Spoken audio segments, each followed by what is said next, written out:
وہاں مدینے میں ایک مسجد ہے مسجد القبلتین.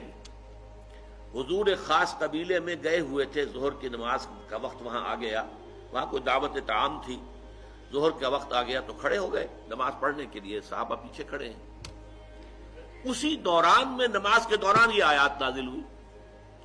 حضور نے وہی قبلہ بدلا اپنا، فول وجہک شطر المسجد الحرام. اب حکم الہی آنے کے بعد تو تاخیر 1 منٹ کی بھی جائز نہیں، تو فوراً آپ نے رخ بدل لیا اور تمام نمازیوں نے بھی رخ بدل لیا. اس لیے اس مسجد میں 2 طرف محرابیں بنی ہوئی ہیں. ایک محراب جو ہے وہ شمال کی طرف ہے بیت المقدس کی طرف، اور ایک محراب ہے مکے کی طرف جنوب کی جانب. اس لیے اس کو کہتے ہیں مسجد القبلتین، 2 قبلوں والی مسجد.